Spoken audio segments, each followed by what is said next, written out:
everybody. Welcome to the Otherz podcast. I'm your host, Stephen Penny.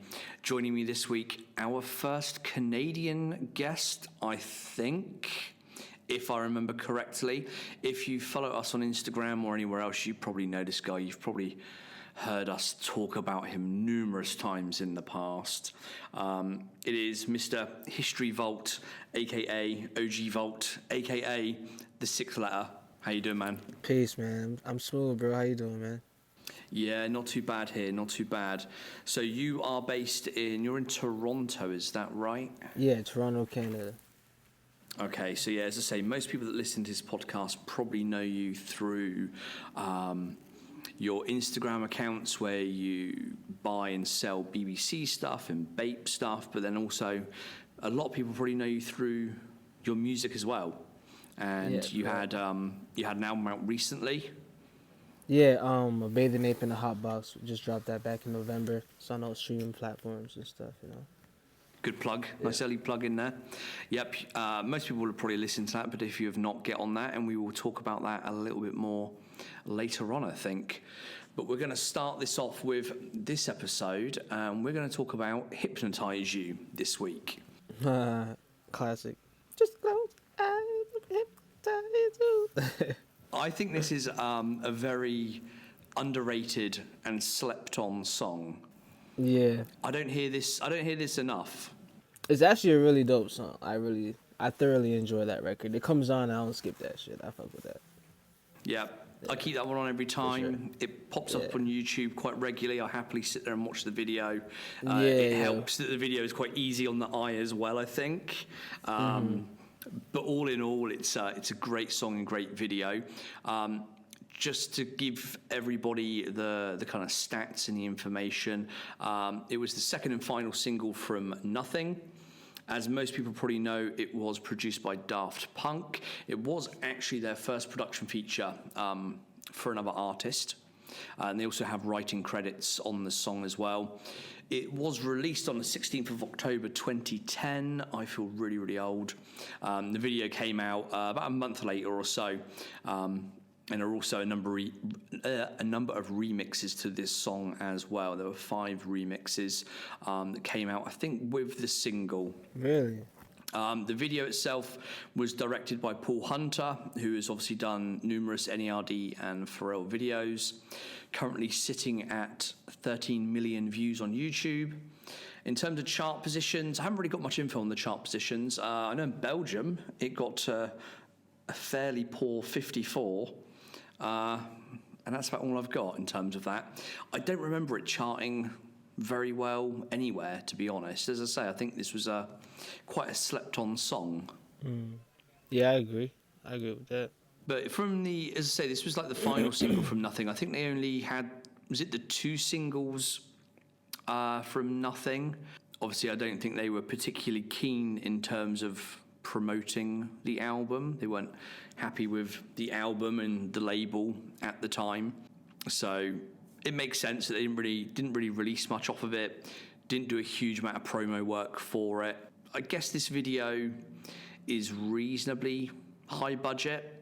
Yeah, and with only 2 videos from the album, there was probably more budget to spend than there would normally be. But all in all, I think a fairly strong song, a fairly strong video. I guess most people have seen the video, but it's quite simplistic in terms of its concept and what happens in the video. So we've got Pharrell and at some other points Shay and Chad in a mansion which looks to be in Miami or thereabouts, that part of the world, with a number of women who are seemingly hypnotized by Pharrell, as you can imagine, based on the name of the song. That's kind of all there is to it, really. There's not an awful lot. It's quite a sort of simplistic video in terms of the concept of it. Are you a fan of the video itself? Yeah, I'm actually watching it as you're talking about it. It's like on mute right now. I'm just like taking in the visuals. I haven't watched it in a couple days.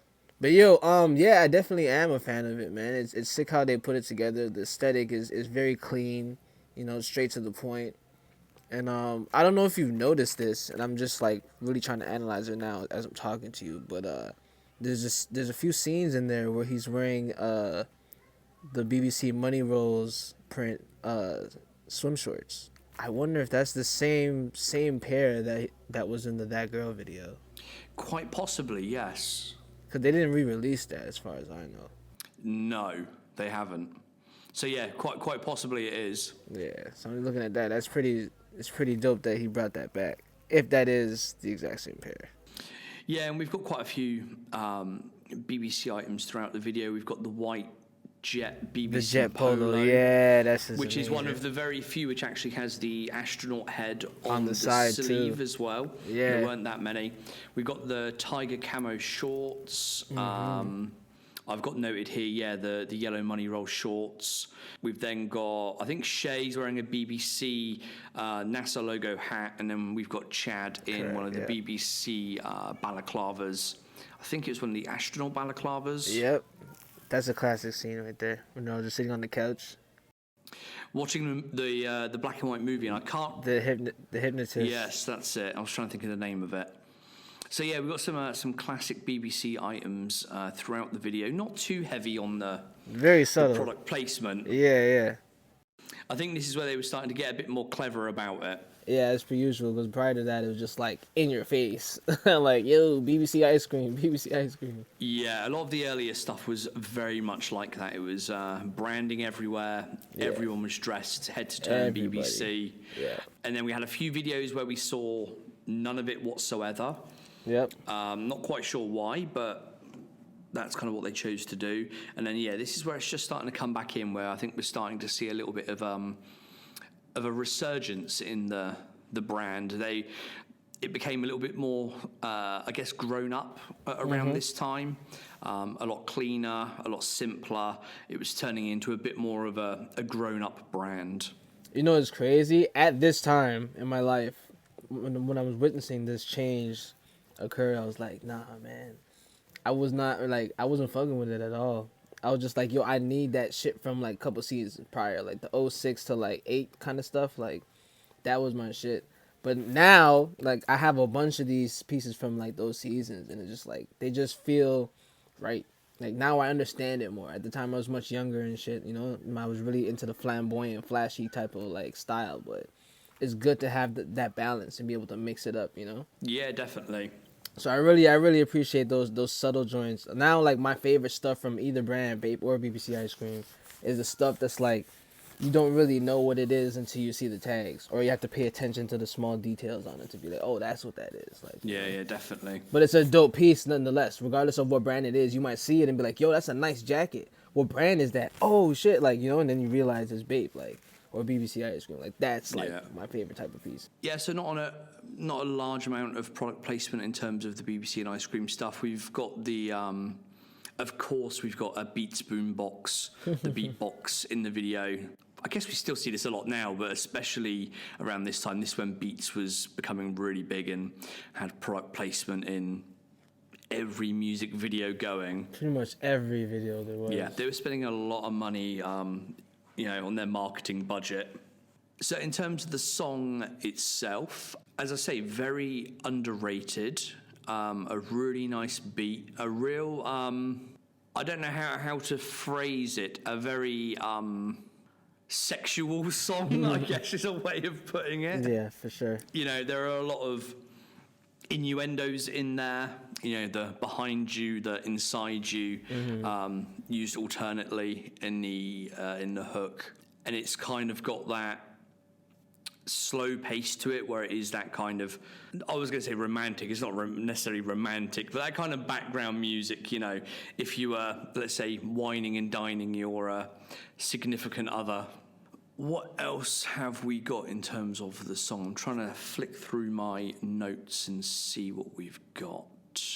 As I say, not much promo for this this song itself. There is another version on YouTube, a live version from Letterman. Wait, Letterman. Yeah. Okay, no, I don't think I've seen that one. I thought you were about to say there was a live version where it's like they're in a living room or something. Is that what you're talking about? No, this is on the Letterman show. Okay. I think the living room one you're thinking of is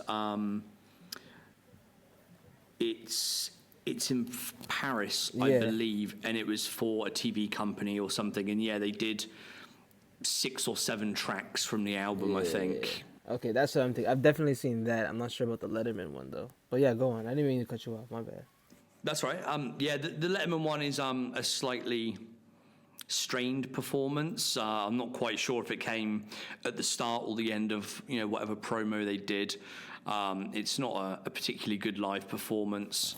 You have Pharrell kind of sat on a stool, seemingly struggling to hit some of the high notes, which can be understandable.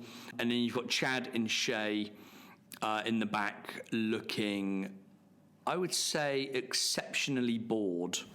And not really doing anything or having any involvement whatsoever.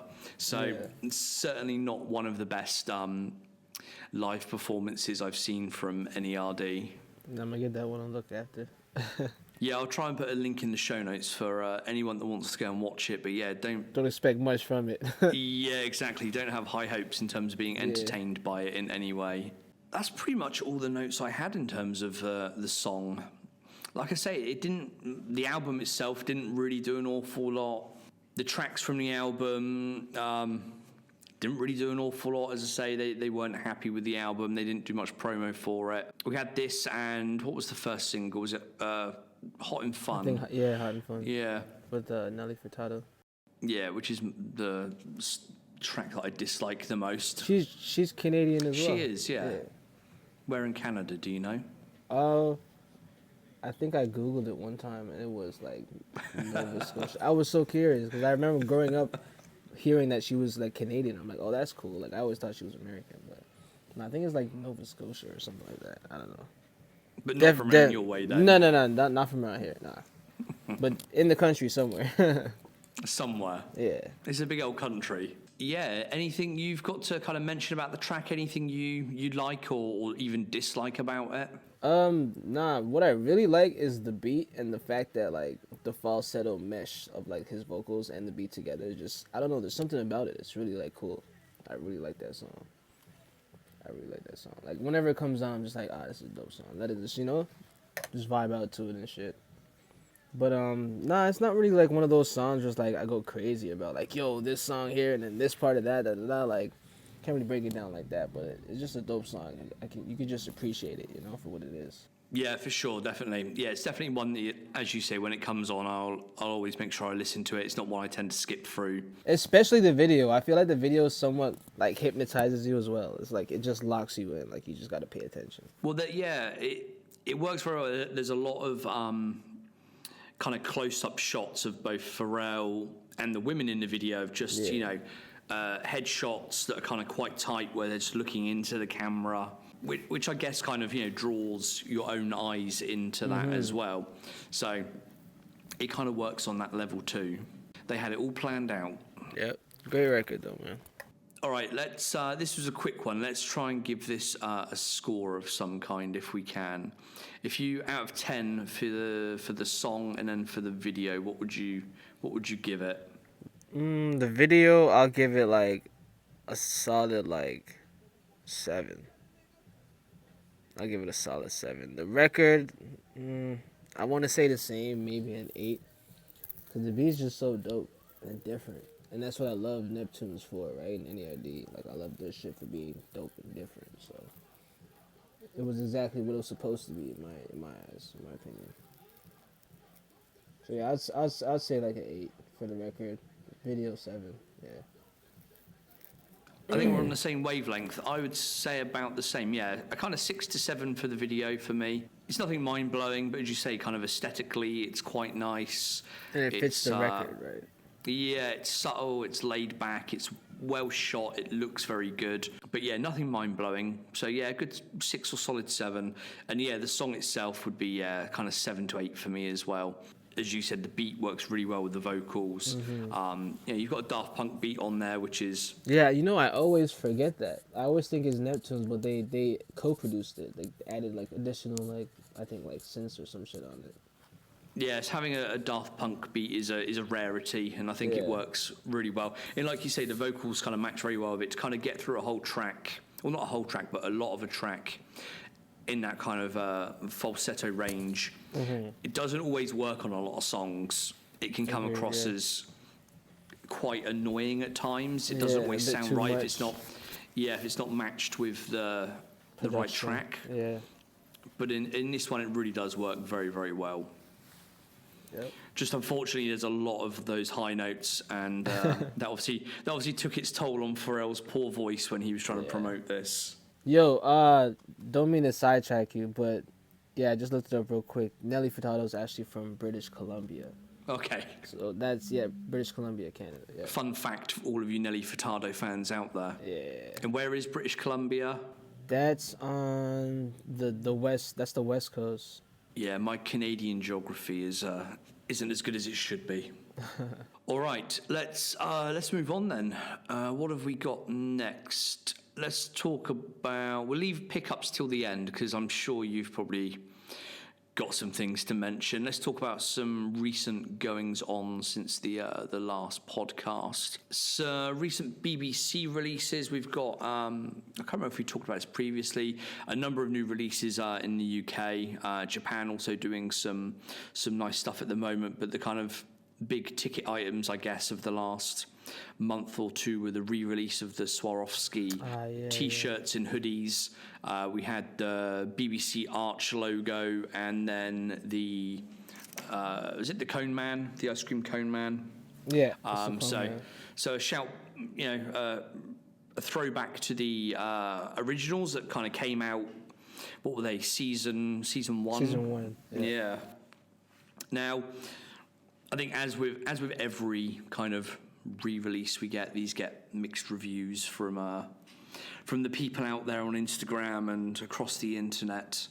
Yeah. So I'd be interested to hear what you kind of think about the brand kind of re-releasing these designs, especially kind of these high-end kind of Swarovski items, which the originals are really, really sought after and used to go for crazy money as well. Yeah, that part for sure. Word. Honestly, like I'm not a fan of the re-releases, but I can understand why they do them, and it's like, it's cool because it gives the like the new fans, the people that are just catching wind of like what happened when they weren't paying attention, like the history and shit. They're like, oh well, the very first season ever they had these Swarovski tees. Like this brand comes out of nowhere and then they have $500 T-shirts. It's like, wow, this is insane. Like, what's so special about this shirt? Why is it $500? And then you know what I'm saying? You read the specs. You understand that it's made from 100% Swarovski crystals, which isn't cheap, and it's manufactured in Japan using like high quality fabrics and stuff. And then you have import charges and fees and all that come into play, plus shipping and taxes and all that. So the price kind of makes sense, But for the new guys, man, the new fans and stuff that are just catching wind, it gives them a chance to own these things, or like, because it's not the same thing, but like it's a piece of the history per se, So it's like it gives them a chance to experience, like, all right, this is that release, like now here's your chance to get this again, since you missed out the first time. So that part's cool for the new guys and shit. But for us OGs, man, it's just like it'll never be the same, because like for one, the logos aren't exactly the same, specifically the Cone Man release. Because, like, it's one word ice cream as opposed to ice and then cream under it, right?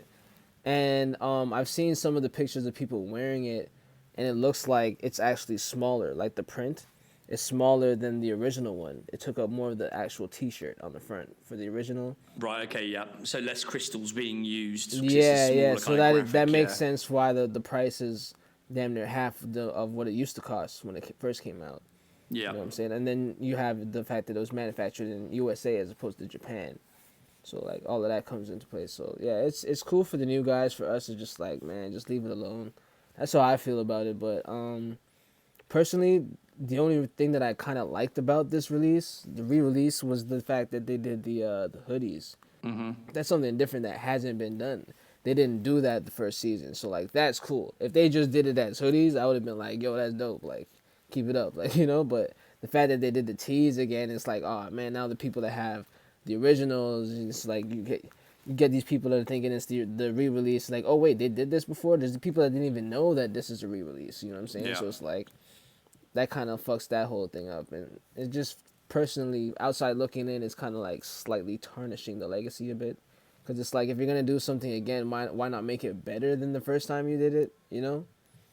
And it's definitely not better than the first. So the hoodies is cool. I feel the same way about the re-release of the Season 0 brown tee. Yeah. I hate the fact that they did the shirt, but the hoodie is cool. Mm-hmm. Like, you know, that's cool because it hasn't been done before, especially in that colorway. So, yeah, that's how I feel about re-releases. Especially specifically the new stuff, yeah. Yeah. Latest. Yeah, I kind of get you with that. As you say, you know, if you're going to go back to a classic and try and reimagine it or copy it or whatever it is you're trying to achieve, then yeah, you'd want to see it be done in a better way, ideally.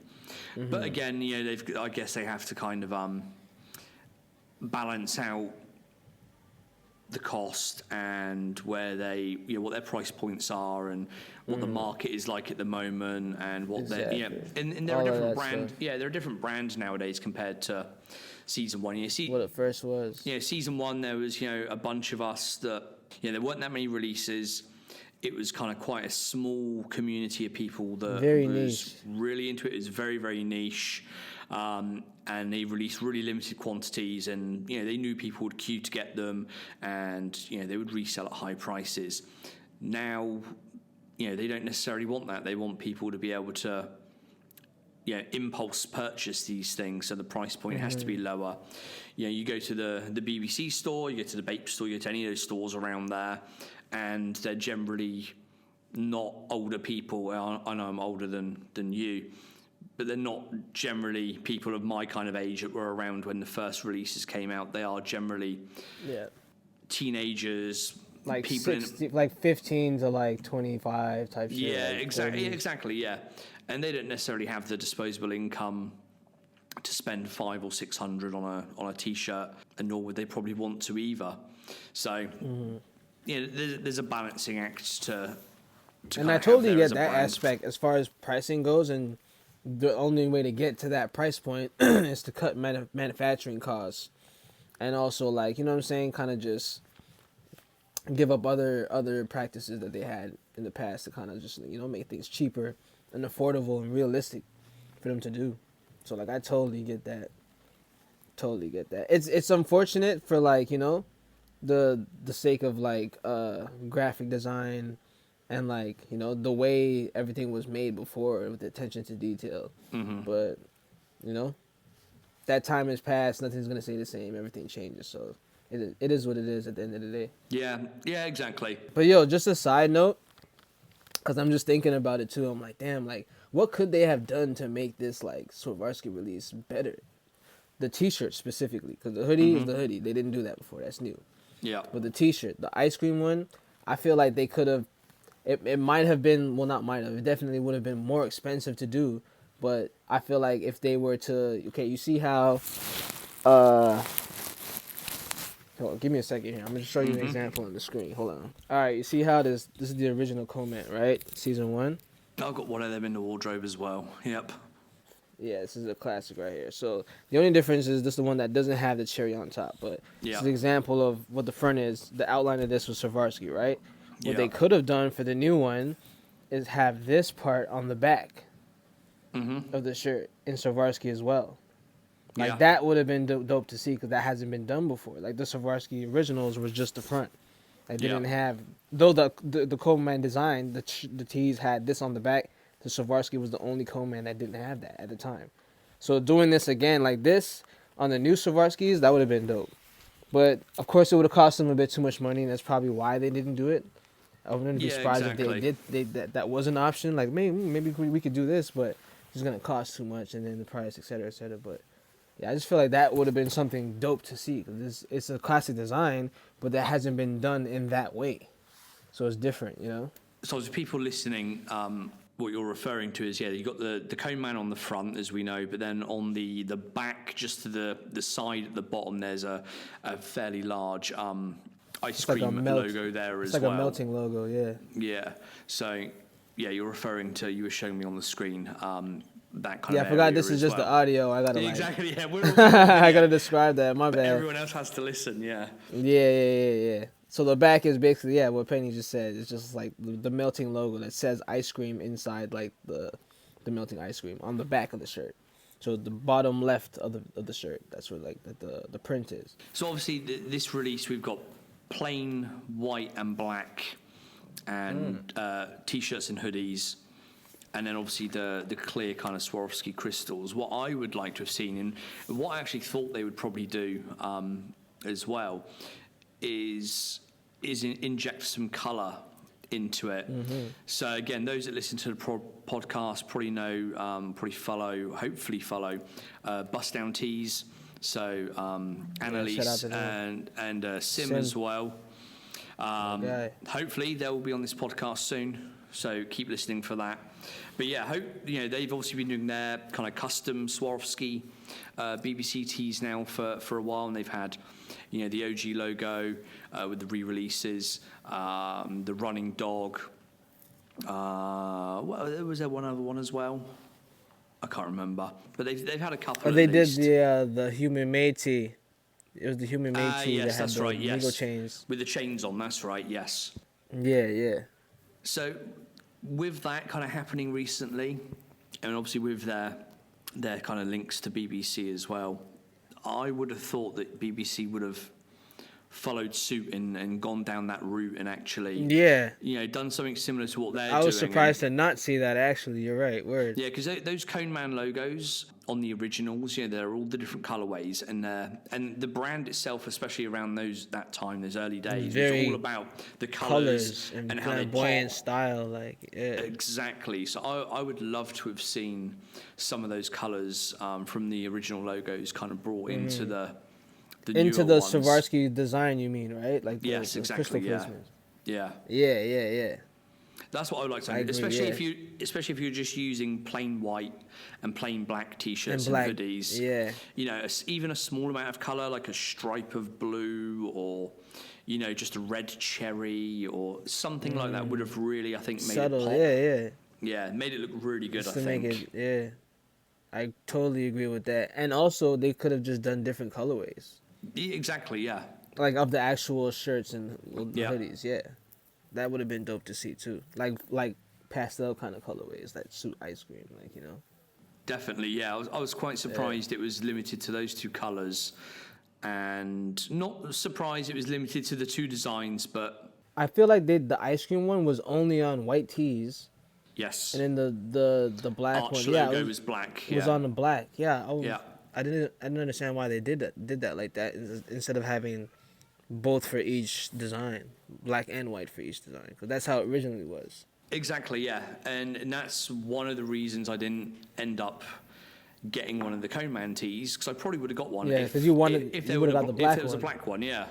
Yeah. I don't blame you, man. I would have definitely went for the black one too. Yeah, so I don't know. Maybe they're gonna save it for another drop, another collection, perhaps. I don't know. I hope so, and I would imagine so. The fact that this was kind of so limited, it almost seems like they were just testing water. Just testing the water, exactly. Yes, and just seeing what the kind of feedback was, whether people were still interested in this, and if so, then maybe bring out some different colorways or different designs or whatever it may be. But for those listening, for those that do like the Swarovski stuff, and personally I do like it. Again, I'm with you in terms of my feelings about the re-releasing of designs. But if you didn't get to cop any of these because they were a US release only, we didn't see them in Europe or in Japan, I would just say keep your eye, if you're in Europe at least, keep your eyes peeled, because there will be something new and different coming at some point in the near future. That's all I will say for now. But if you like the Swarovski, you didn't get to cop one, just keep your eyes on the BBC EU Instagram and website, and there may be something there at some point soon. What else have we got recently? Oh yes, we saw the new Digipack NMD Hues in blue. I actually have no idea what that is. I'm about to look that up right now. Yeah, when it comes to those, like I'm like out the loop. It's not really like my cup of tea. You're not into those at all. Nah. What's it called? Say it again. Say the name. So it's the NMD Hues. I think they're probably still on the BBC website, and the new designs were the Digipack. So based on the Digicamo that they used to use. So we saw a blue and a green release, and then a red version for friends and family, from what I can tell. I know a lot of people that listen to this. They generally like the NMDs and the Hue stuff. Me personally, with this release, I've passed up on this release. To me, the kind of Digipack design looks too much like plaid, and it's even referred to as plaid as well, I think, in the marketing. And I do not like anything with a plaid design on it, whether it's shoes, t-shirts, shirts, whatever it may be. I really don't like a plaid design, so I have to say I passed on these. And obviously you have no interest in them anyway, so you haven't got them either. I'm just trying to find a picture of them right now, actually. But you said plaid, though. I do remember seeing some shoes that had plaid on it. Like, it's on the BBC Instagram, no? That's it, yeah. Maybe that's where I should look. Yeah, it was only 2 or 3 weeks ago that they came out. And it says Heart and Mind on it? Yeah, I think those are the ones, yeah. This shit right here? That's the ones, yep, that you're showing me there, yep. So this is the Digipack? Yeah. Okay. So yeah, you've got the design there, which looks a bit like plaid, but it's based off of the Digicamo design that they've used a few times. That's ironic as shit. And this was May 3rd. This is around the time I just got this. I've always wanted this. Hold on a sec. This is where I'm waiting to see what appears on the screen. I know you don't even really like plaid. You kind of just said that, but I'm going to show you anyways.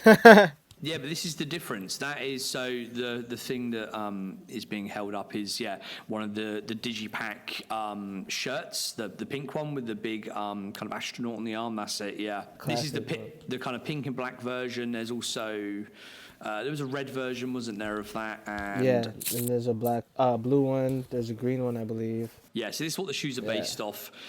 See, the shirts themselves, they don't look like plaid. That actually looks like a kind of Digicamo design. Yeah, because it's like spaced out kind of. Exactly, it looks. But on the shoes, it definitely does look plaid because it's like a bit closer and shit. It's not like a big canvas. Exactly, yeah, and I think even BBC, I think in some places or some of the resellers refer to them as plaid as well, and I'm just not a fan personally. Yeah, I definitely I'm on the same side of the fence as you right now. Still, I can't. I'm looking at them as I'm talking to you, and it's like, nah, I don't know. Yeah, that's not it. And I have to say, I'm probably giving up on the NMD Hues as well. I undead stocked a pair. So wait, is that the silhouette of the shoe? Like that's what it's called, the Hues? Yeah. Like this one right here. So these are the NMD Hues. Yes, that's right. Okay, yes. Okay.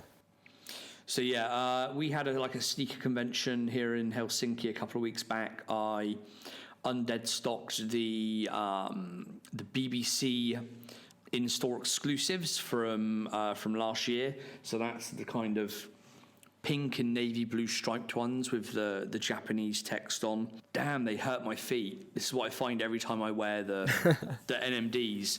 They really hurt my feet. So not much support in them, eh? I think there's a lot of support. It's just the shape of my feet just do not suit them at all. I see.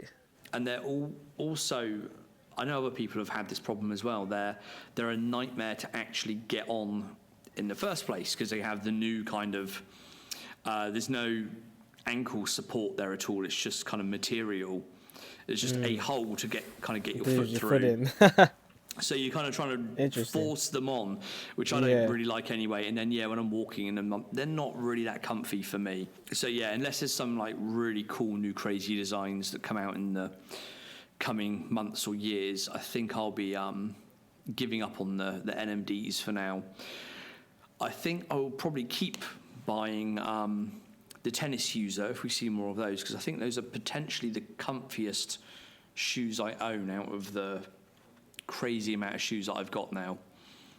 So if we see more of those in the near future, then I'll probably buy more of those. But I think I've probably got 20 pairs to undead stock this summer anyway. Yeah, you're pretty much set. Yeah, exactly. Yeah, I've got shoes for years. But I don't actually know anybody that's actually bought a pair of these new NMDs. And also when I looked... The Digipack? Yeah, and also when I looked at the BBC EU site a couple of days ago, so we're probably, 2 weeks after release, nearly 3 weeks after release, they still had pretty much every size available, I think. Yeah, because usually stuff like that sells out like damn near instantly, you know? Because it's pretty like hype collection, the hues. Yeah, well, it was originally. Now I think that's starting to tail off a little bit. Yeah.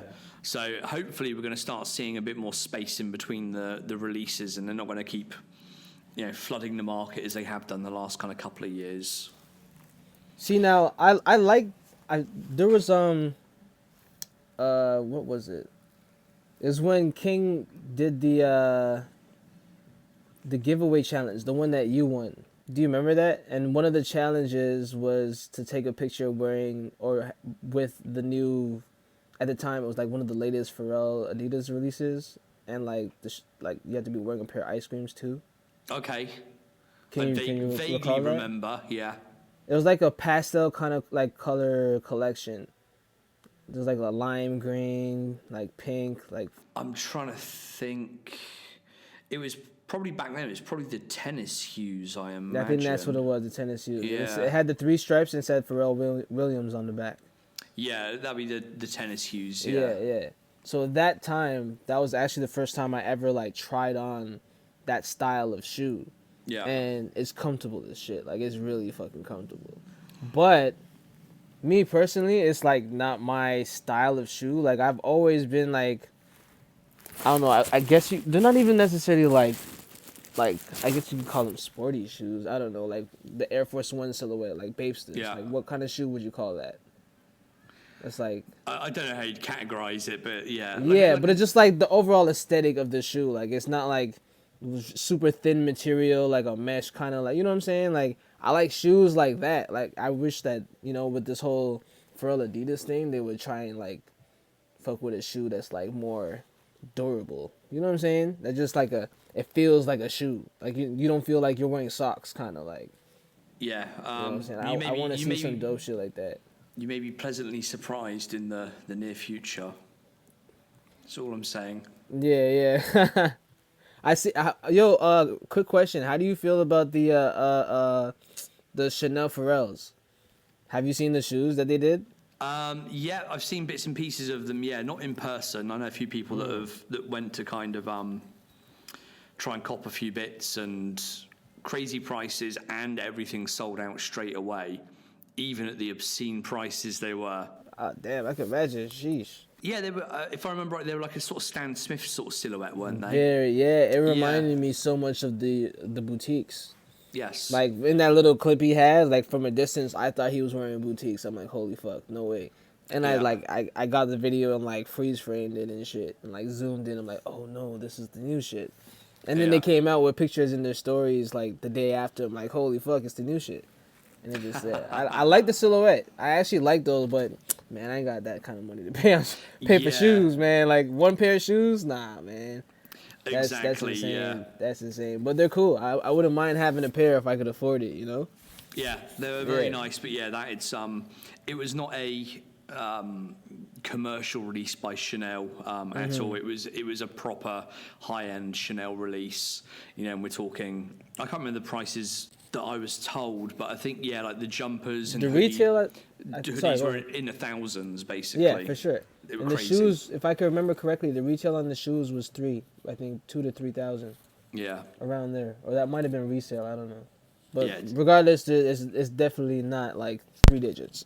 Yeah, it's a real high-end kind of capsule collection, not trying to appeal to the likes of us, basically, who are just kind of casual Pharrell fans or fashion fans. Yeah, this is really going at Chanel's kind of high-end target audience. And like I say, they seem to sell out, at least in Paris, they sold out pretty much everything straight away. So there is obviously a need and a want for it amongst the people that have the crazy amounts of money to go and buy it. What else have we had the last couple of weeks? We've had, there's something in the Water Festival, Pharrell's inaugural festival down in Virginia Beach. This looked crazy. When this podcast comes out, it will say in the title and in the description whether this has been included or not, but there will be a review of the festival coming from Mr. King of Creams himself, David Travis, and his good friend Ivory, who both went down there thanks to their connections in the industry. When you sell expensive shoes to famous people, you get invited to nice events like this. So I think they had artist passes for the weekend. So they were down there schmoozing with all of the celebrities, all of the artists, and they are gonna have a chat about that. So I will either append that to the end of this podcast, or it will come out as an episode probably next week at some point. But it seemed to go really, really well. I'm looking forward to that episode, actually. So for those that didn't go and weren't kind of away, I think the first night was rained off, wasn't it? There was some kind of crazy, I heard about that. Crazy storm down there. It's unfortunate. And this is what I kind of really like about this festival and the whole thing behind it. If this was, let's just say, if this was in the UK and this was like a big 3-day festival, all these huge artists, people have paid hundreds and hundreds of pounds to kind of go to it, travelled there. If one of the nights was rained off, people would be going apeshit crazy about it and complaining, and all you would see is just negative press and negative comments about it. With this, when it was rained off, they were posting like safety alerts and stuff like that. All of the comments I saw from people that were there and people that were kind of watching and following it via the likes of Instagram was nothing but positive. It was nothing but, we completely understand. We'd rather be kind of kept safe and all that kind of thing than, be stood out on a beach when it's pouring rain and there's thunder and lightning and whatnot. So just a completely different vibe, I think, to what you would normally get at a music festival of that kind of proportion. And that's what I think made it kind of so popular and why everyone sort of seems to have had a really, really great time there.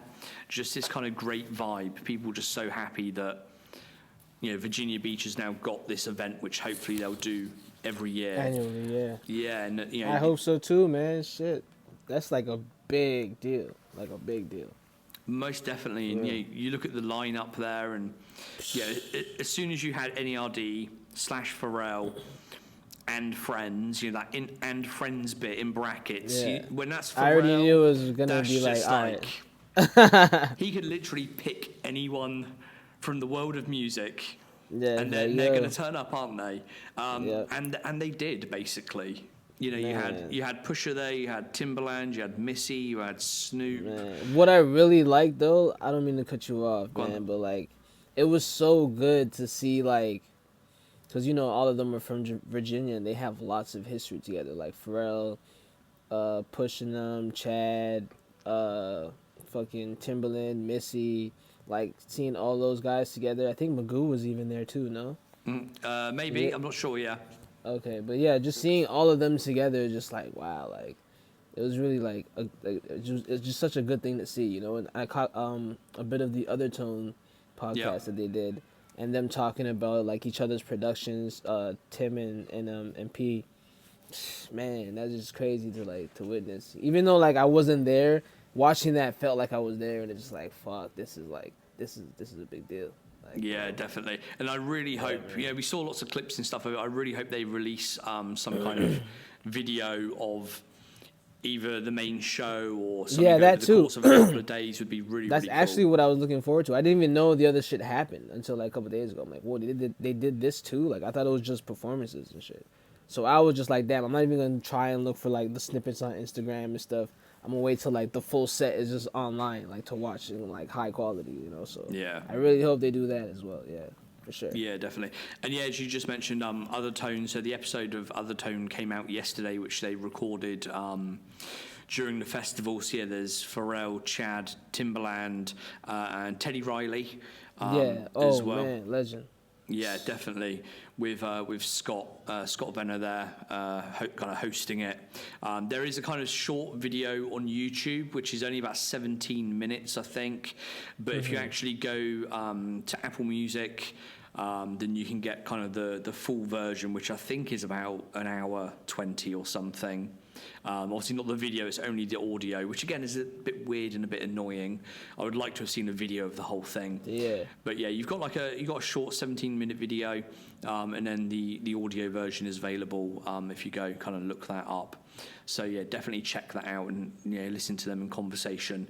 And yeah, hopefully at some point we will get a full version of the kind of sets that happened there. And because he brought out Jay-Z and Beyonce was there and. Man. Like I say, when it comes to, it's Pharrell and friends, he can just get on his phone and he can just pull in anybody. Literally, because he's worked with damn near everybody over the years, man. You name an artist, he's worked with them. Whether it be like him writing for them or like production or just featuring on a song. Yeah. He did that, man.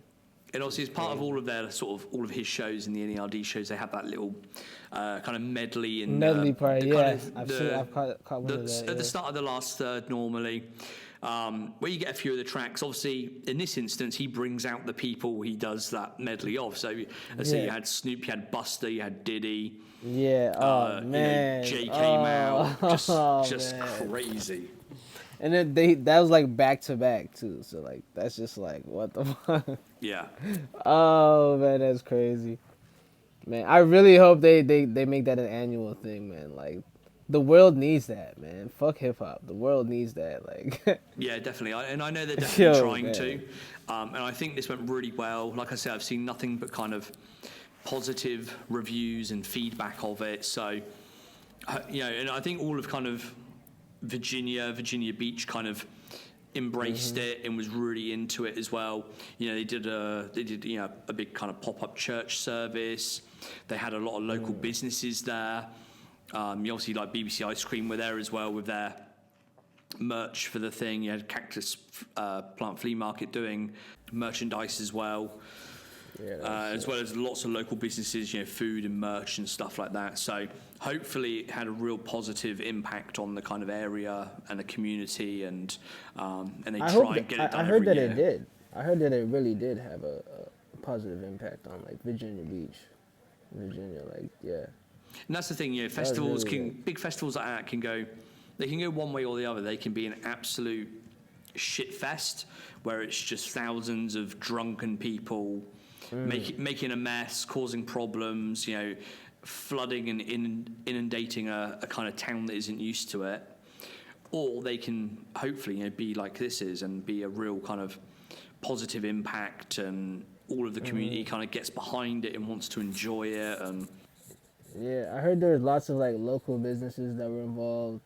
They're making lots of like money and stuff, and I could imagine like the hotels out there is probably crazy too. Yeah, they were. I know when I was looking at tickets, myself and a couple other people looked at hotels and everything was kind of booked out. Yeah. I know when Dave, I think he drove down there like the madman he is, and he was staying kind of outside of town because he couldn't get anything nearby. So I know he had like I think a bit of a drive-in each day.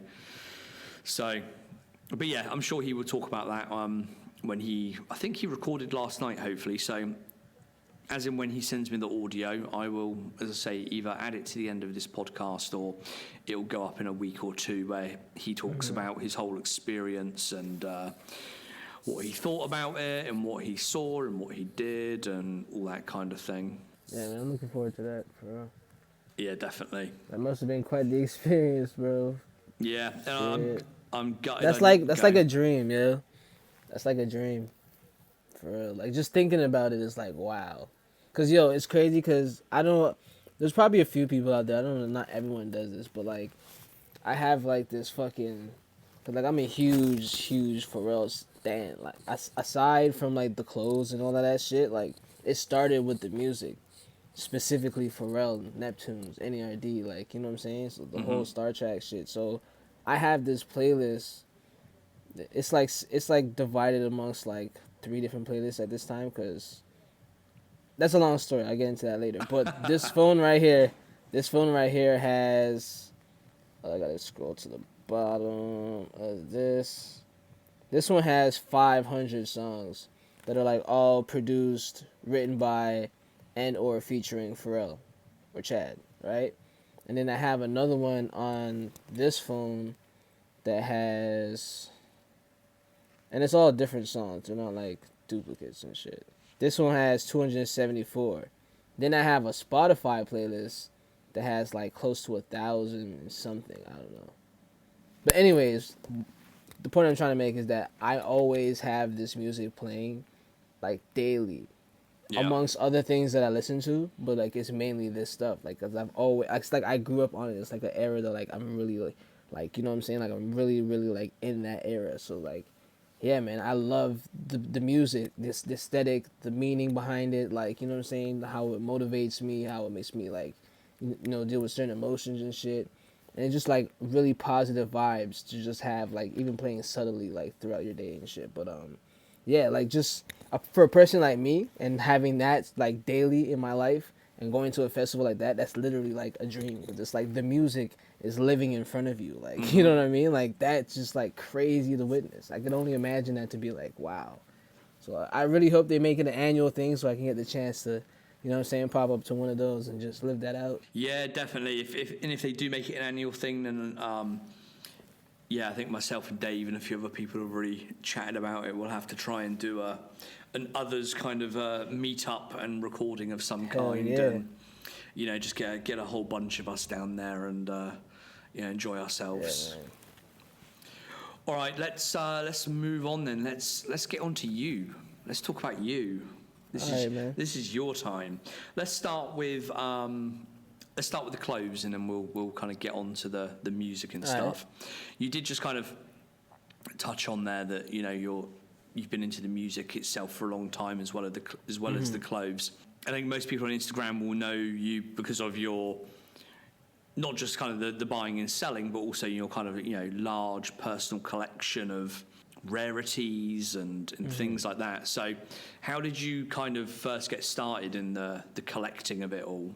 All right, well, I'll just like kind of give you like this little timeline, so like how it really like where it all like stemmed from. So as I mentioned prior, just like it was the music that I was really into. I was super like into Pharrell's production specifically at the time, because he didn't have much of like solo music, but it was a lot of the Neptunes production. And I knew Pharrell.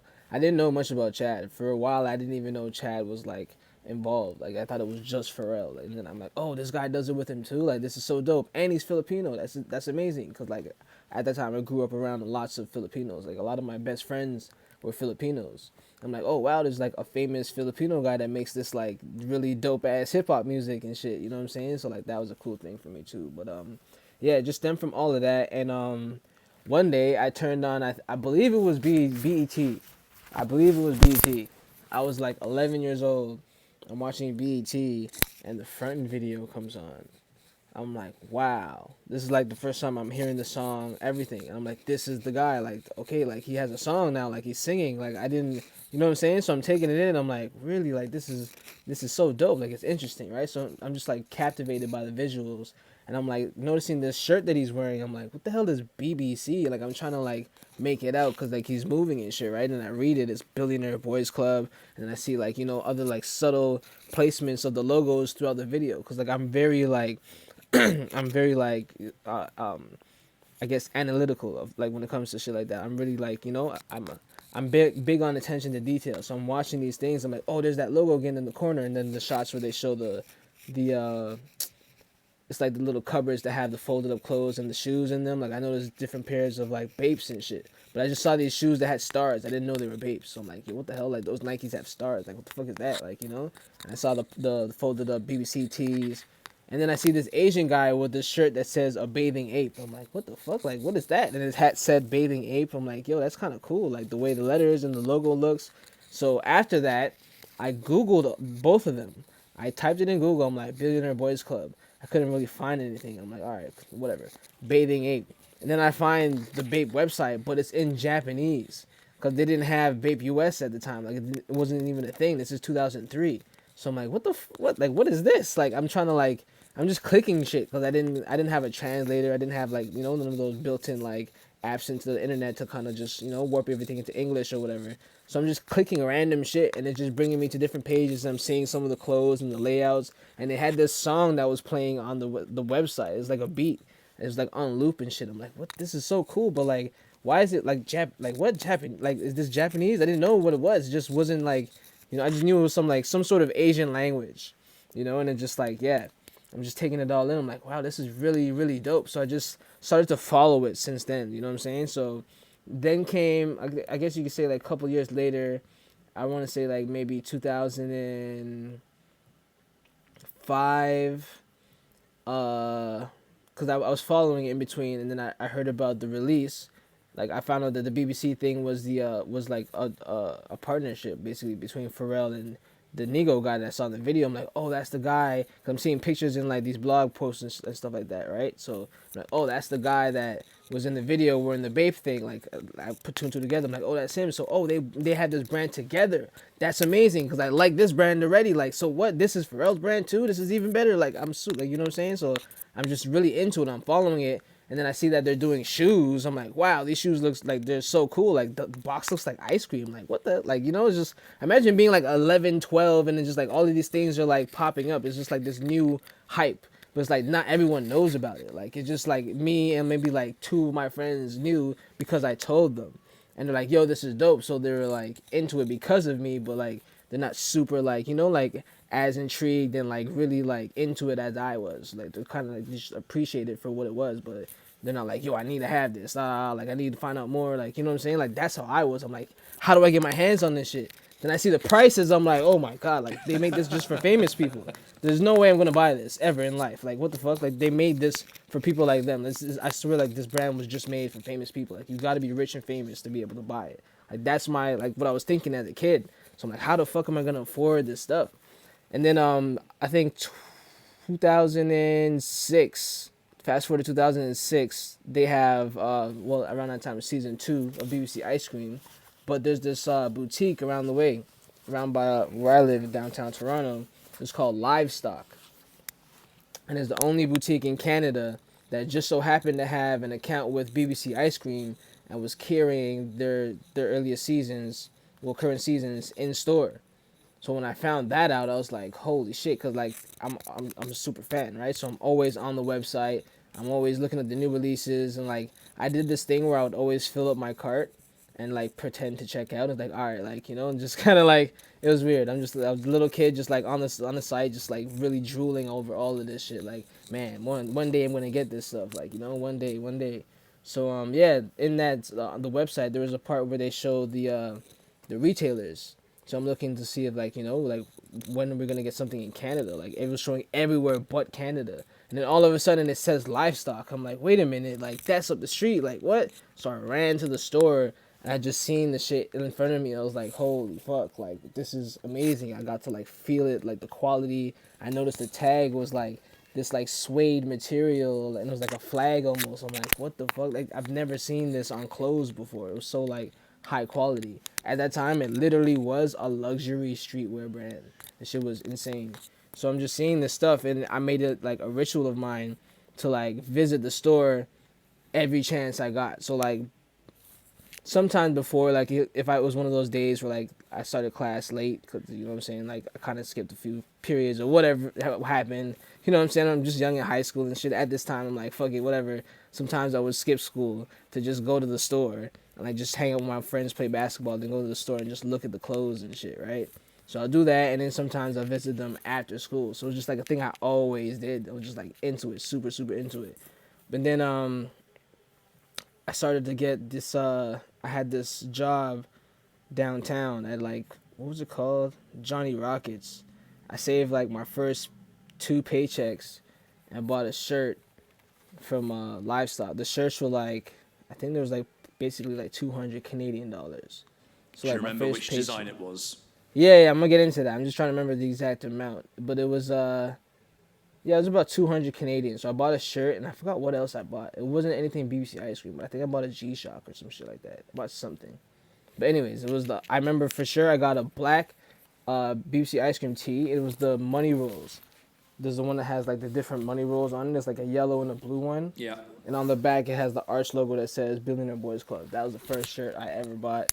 And I ruined it, and I'm so like pissed that I did that over the years because I had it for a very long time and I wore it every chance I had. Like, fuck it, I'm putting this shirt on. I paid $200 for this shirt. Like, I wore it with pride. Like, you know what I'm saying? So, I regret not cherishing it, but yeah, hopefully one day I'm gonna come across that again.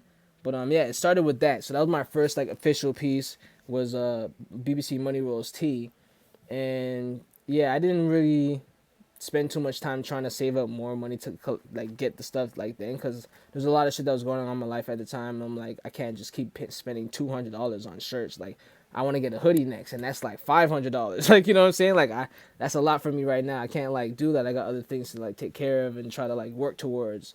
And then, you know what I'm saying, I started to get into music and stuff at the time. But that's a whole nother other story. But anyways, yeah, I started recollecting. Like, when I officially jumped back into it, I'm like, all right, now I'm gonna really like get all the shit I ever wanted as a kid. Was 2014, and that started with one day I was just like outside smoking and shit. I'm like, cause I was really into vintage, like just everything vintage. I was into like vintage starter, Tommy Hilfiger, like polo. Like, I was really like on my 90s kind of shit like at the time, right? So I was getting a lot of that shit off of eBay and like local thrift shops, etc. And I'm on eBay looking for shit, and I'm like, what the fuck? Why don't I look for like some old ice cream shit? I'm here looking for all these old other brands. Why don't I look to see if that's on eBay? And I'm like, I've never done that before on eBay. Like, I always go on eBay to look for like 5 specific things. It's one of those 5 brands I mentioned, like vintage, right? So I'm like, fuck it. I'm gonna look for some vintage BBC IceCream, vintage bait. Boom. Type that shit in, and I just started seeing like all like the early season stuff. I'm like, wow, this is insane. Like, it's actually here. Fuck it. I'm gonna start getting it. And that's how I started collecting. It was basically off eBay. And then I started like posting shit on Instagram. As I was getting it, I'm like wearing it in my pictures and shit. And like, that's how I started coming in contact with like people like yourself and King of Creams and like, you know, like George, like a bunch of other people on Instagram that's really in that BBC IceCream community. And I started sharing knowledge with like, and information with certain people, and like, you know, talking about our collections, etc.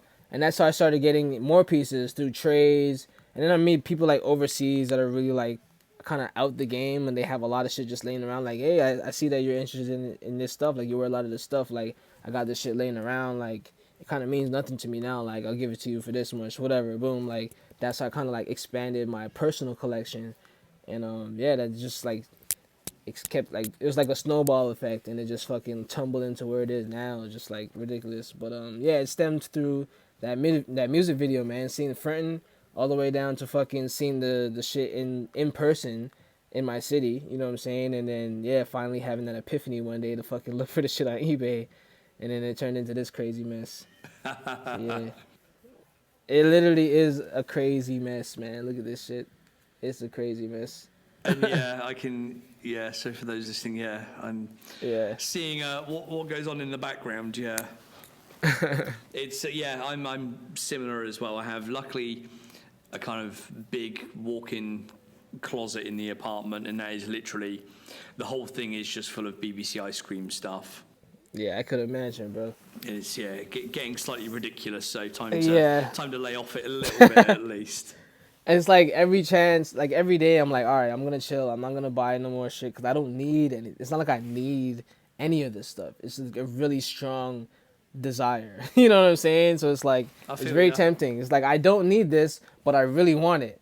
It's like I can get it right now if I want to, but it's like, do I need to get it? You know what I'm saying? And it's just like sometimes I'll be like, fuck it, I'm not getting it. Give someone else the chance. And then I end up regretting this shit. I'm like, fuck it, I'm gonna go find something, and I find some shit. I'm like, fuck, now it's just like there's more shit taking up space and more laundry to do. Cause I hand wash all of my stuff, so it's a really big hassle to like maintain this fucking ridiculous collection. So yeah, I can imagine. I'm trying to chill, man. I'm trying to chill. I feel the pain. I feel it.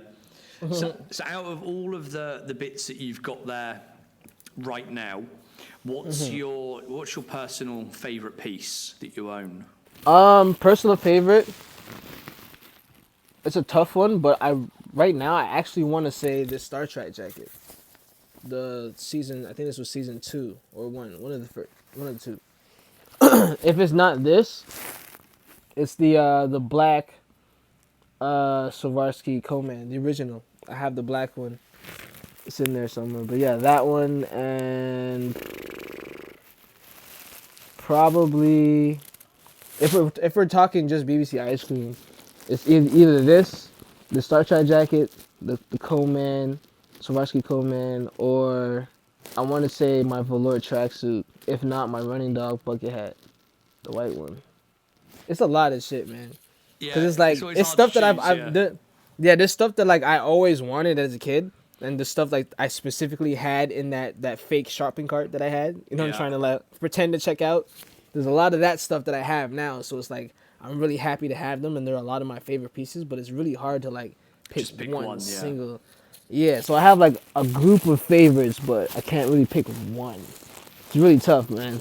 And what's your grail piece? What's one item that you don't have that you'd really like? You'd really like in the collection. If you saw it on eBay or if you saw it on Instagram, you'd be like, "Yep, instant purchase." For BBC IceCream, Yeah. I would say the black boutiques, the black D&D boutiques Okay. with the red and blue D&D, or the yellow running dog full zip hoodie. I was never a fan of that all over running dog print, I have to say. Yeah, that's one of the first like things I actually like really wanted, and I was like I couldn't afford it. They had that in store at Livestock, and the shit was like I think 6 something Canadian. Yeah. And it's just like it's insane to even think at that time being like 14 and shit. It was insane to even think of like paying $600 for a fucking sweater. Like I couldn't even like beg my mom to like, you know what I'm saying, like lend me some change or something. Like, mom, can you pay for this much and then I'll try and work towards the rest or da da da. Like I couldn't. I tried all that shit as a kid and like nah. My mom was like, you're ridiculous. No, this is one sweater. It's not like you're trying to get like 5 of them or something. Like, you know, like that's kind of more understandable. But one sweater for $600 Canadian, like nah, I couldn't. No, I'm a few years older than you, and I think I was working by the time BBC kind of came out. Yeah. And I used to travel up to London to kind of queue up and buy pieces and stuff at the one boutique in the UK that had them. But even as someone that used to work for, full time for a living, Yeah. handing over that amount of money for a polo shirt or a t-shirt or whatever, even then I'd be, oh, what the fuck am I doing? Like, is this Like really worth it? Is it? Yeah, man. You gotta have those conversations with yourself. It's like, fuck, like, should I? But I said do all it? this Like, back do I have then. to? Yeah, I said all this back then, and I say it to myself constantly now, and I'm still sat here rebuying all of that stuff from back then for double the price. So it's like, ah, fuck. Here we go again. exactly, yeah. Yeah, it's tough, man. It's tough. So if Really is people tough. if people want to kind of follow your collection and potentially purchase bits from you, that's on the OG Vault account. Is that right? Yeah, correct. So the OG Vault is just like my my shop basically, where I just sell like specifically vintage BBC IceCream and vintage bait products and stuff.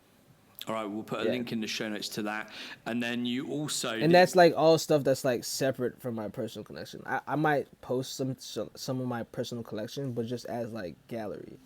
You know what I'm saying? They're not necessarily for sale, but a lot of the stuff I do post is for sales. But that's separate from my personal collection. I don't really like wear the stuff that's for sale. Yeah.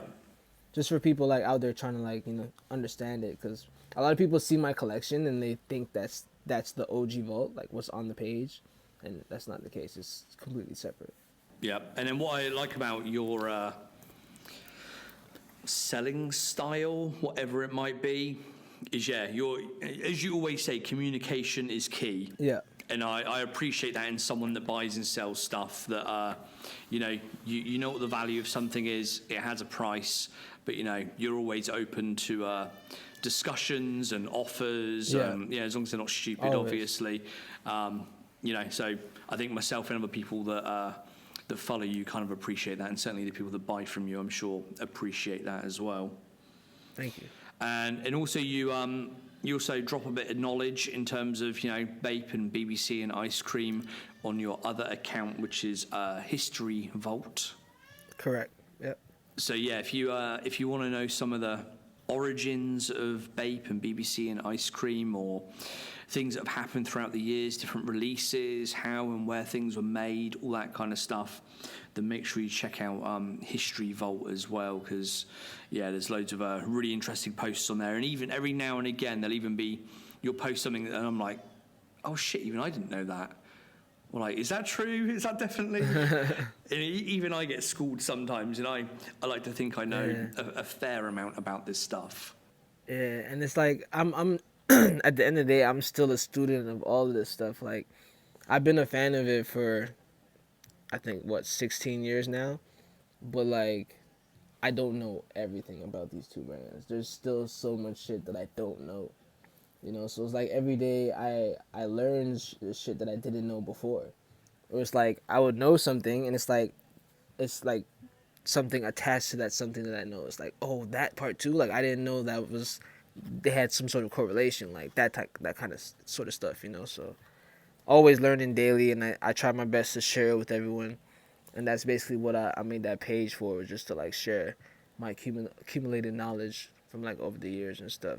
And just translating a bunch of like the magazines and books that I have from Bape specifically, because BBC IceCream didn't really do any lookbooks like that. So all the Bape stuff comes from like the old magazines that I translate.